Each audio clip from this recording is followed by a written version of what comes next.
ठेचा भाकरी तर आपण खातोच की, पण हा आहे ना ठेचा पाव आहे.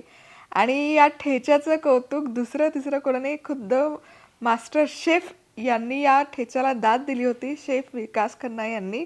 आणि अगदी लक्षात ठेवून त्यांनी, म्हणजे जेव्हा आमची भेट झाली तेव्हा त्यांनी ही खूप एक छान आठवण शेअर केली होती. बघा मस्त असा चीजी हा ठेचा पाव होतो बघा, चीज फुल बघा, आहा हा. पटकन रेसिपी सुरू करूयात. नमस्कार, मी मधुरा. मधुराज रेसिपी मराठीमध्ये तुम्हा सर्वांचं खूप खूप खूप मनापासून स्वागत. आज आपण आहे ना मस्त अशी वेगळीच भन्नाट डिश करणार आहोत, ती म्हणजे ठेचा पाव. ठेचा भाकरी आपण खातो, अप्रतिम लागते. पण हा आहे ना मास्टर शेफमध्ये स्पेसिफिकली हा ठेचा बनवला होता आणि खूप छान आठवण आहे. फूड क्रिएटर्स डे होता तेव्हा शेफ विकास खन्नाजी ते आले होते आणि तिथे एक समोर गेल्या गेल्या त्यांनी सांगितलं की मास्टर शेफमध्ये ठेचा एका कॉन्टेस्टंटनी बनवला होता आणि तर ठेचाची रेसिपी कुठे त्यांनी बघितली हा प्रश्न त्यांनी विचारला. तेव्हा त्यांनी सांगितलं की मधुराज रेसिपीची ही ठेच्याची रेसिपी बघून तो ठेचा बनवला होता. आहे की नाही गंमत. आणि ही पोच पावती खुद्द शेफकडून येणं की जे इतके नामवंत आहे, आणि ही खूप छोटी गोष्ट आहे खरं. मी डिजिटल कॉन्टेंट क्रिएटर आहे, त्या इतक्या मोठ्या लेवलच्या व्यक्तीने ही एक छोटीशी त्या टेलिव्हिजन शोमधली एक छोटीशी गोष्ट लक्षात ठेवून ती मी समोर आले की लगेच मला सांगणं, म्हणजे माणसाचं मोठेपण खरंच त्यात असतं.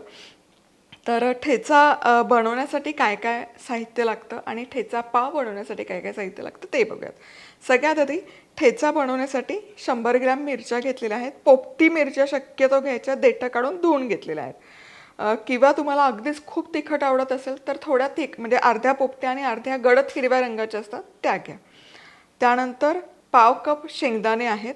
खरं ठेचा म्हणलं ना की तो ठेचाच असतो, म्हणजे त्याच्यात फक्त लसूण मिरची असते. पण आजकाल बरेच जण शेंगदाणे घालतात, इव्हन गावाकडेही घातले जातात. पण ओरिजिनल तुम्ही दोन फरक समजून घेतले तर लसूण आणि मिरचीचा जो करतात तो ठेचा, आणि त्यात मग शेंगदाणे आले की त्याचा होतो तो खरडा. खरडा असतो तो कुरकुरीत असतो आणि ठेचा असतो तो सॉफ्ट असतो. एनिवे, आपण जसं आहे तसं कंटिन्यू करूयात.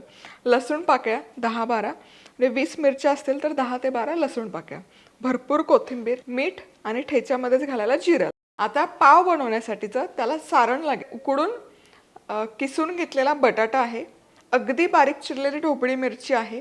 यात आपण सारणामध्ये ठेचा घालणार आहोत जो आपण तयार केलेला आहे. चीज आणि बटर इतकं अगदी बेसिक साहित्य आपल्याला लागणार आहे. चीज, बटर आणि लादी पाव लागेल, तेही इव्हेंच्युअली तुम्हाला दाखवते. अशाच मस्त चमचमीत आणि झणझणीत रेसिपीजसाठी मधुराज रेसिपी मराठीला सबस्क्राईब करा आणि त्याचबरोबर बेल आयकॉनवरही क्लिक करा. ठेचा बनवूयात. अगदी अर्धा चमचा तेल घातलंय. यामध्ये सगळ्यात आधी शेंगदाणे घालायचे आणि खमंग असे शेंगदाणे आपल्याला आधी भाजून घ्यायचे. शेंगदाणे बघा तेलामध्ये छान खमंग असे भाजून झालेले आहेत. आता हे काढूयात. असा टचटच आवाज आला म्हणजे शेंगदाण्याची टरकलं फुटायला सुरुवात झाली, याचा अर्थ शेंगदाणे आपले छान भाजत आलेले आहेत.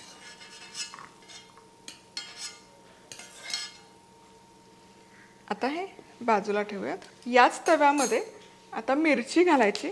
मिरच्या खूप मोठ्या आहेत लांबीला, म्हणून मध्ये तुकडा करून घालते. मिरची तेलामध्ये परतून घ्यायची.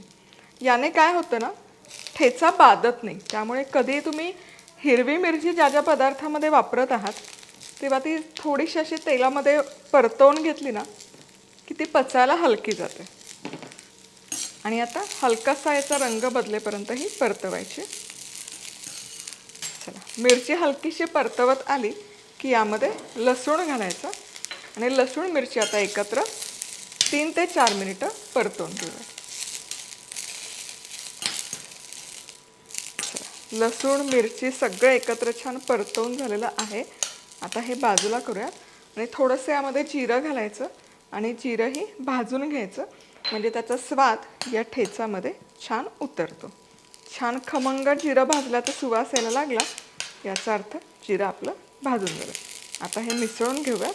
काय जिऱ्याचा सुवास तरवळतो. गॅस बंद करूयात आणि हे मिश्रण हलकंसं थंड करूयात. चला, ठेचा पाव बनवण्यासाठी ते मस्त खलबत्ता घेतलाय. यामध्ये या मिरच्या घालूयात. 2 बॅचेसमध्ये करावं लागणार आहे कारण खलबत्ता इतका मोठा नाही आहे. शेंगदाणे आणि थोडंसं मीठ आणि हे छान ठेचून घेऊयात. आता हे हलकंसं ठेचत आलं ना की यामध्ये कोथिंबीर जी आपण घेतली आहे ही पण घालून घ्यायची आणि कोथिंबीरी सकट हे ठेचून घ्यायचं. कोथिंबीर हवं असेल ना तर तुम्ही तेलामध्ये तळून घेतली तरी चालेल, म्हणजे मग ठेचा खूप दिवस टिकतो. चला, इथे ठेचा आपला बनवून तयार आहे. बघा काय कमाल दिसतो आणि इतका सुंदर त्याचा सुवास तरवळलेला आहे. हलकासा आहे ना, खूप ओबडधोबड ठेवलेला नाही आहे, बारीक करून घेतलेला आहे कारण आपल्याला पाव बनवायचा आहे. आता हा ठेचा बाजूला ठेवूयात आपण आणि याचं जे सारण लागणार आहे ते तयार करूयात. तर सारण बनवण्यासाठी उकडलेला बटाटा, बारीक चिरलेली ढोबळी मिरची, भाज्या तुम्ही आवडीप्रमाणे यामध्ये घालू शकता, इवन किसलेलं गाजरही छान लागतं याच्यात. चवीपुरतं मीठ, हा मस्त चमचाभर ठेचा, कारण आपण बनवतोय ठेचा पाव. हे मिसळून घेऊया. चला, आणि आता ठेचा पाव बनवण्यासाठीचा ठेचा तयार आहे, त्याचं सारण तयार आहे. आता ठेचा पाव तयार करूयात. आपला इथे मस्तपैकी ठेचा बनवून तयार आहे. काय दिसतोय कमाल. त्याचसोबत जे सारण आपल्याला हवं आहे हे सारणही तयार आहे. आता ठेचा पाव तयार करूयात. तर इथे पाव आहे, लादी पावचा जो पाव असतो तोच.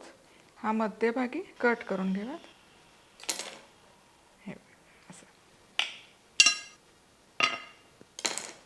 हे बघा, हे असे आतपर्यंत कट करून घ्यायचे.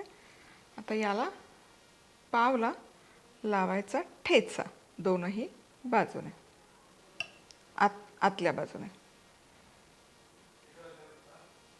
आणि यामध्ये भरायचं हे सारण.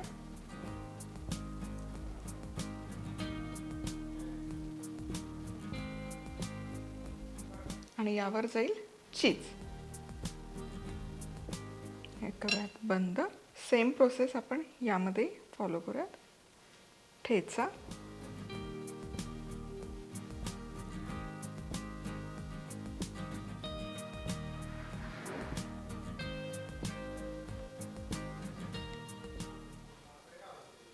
सारण, आणि यावर जाईल चीज. चला, आणि हा ठेचा पाव आहे ना, आता भाजून घ्यायचा. आता थोडंसं बटर घालून घ्यायचं तव्यामध्ये,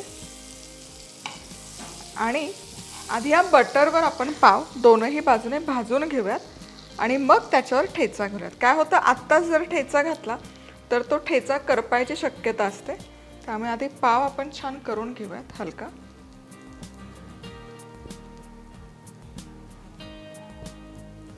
एक बाजू झाली की ही वरची बाजू पण छान खमंग भाजून घ्यायची.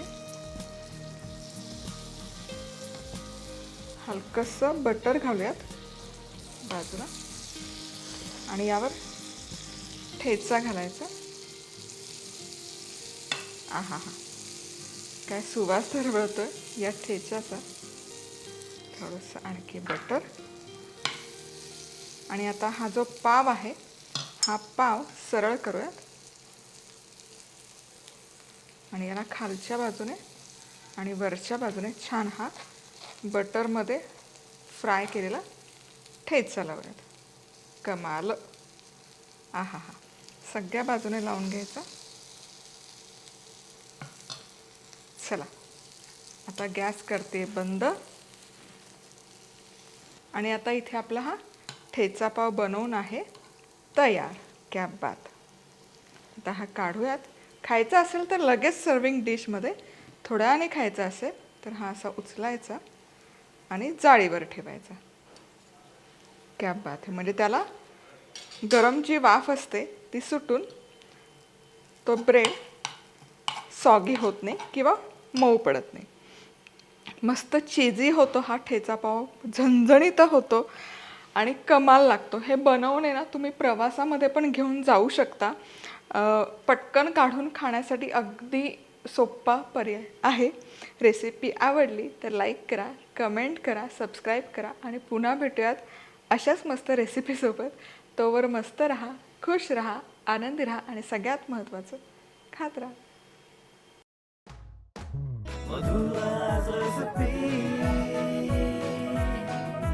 मधुराज रेसिपी, महाराष्ट्राची अस्सल चव.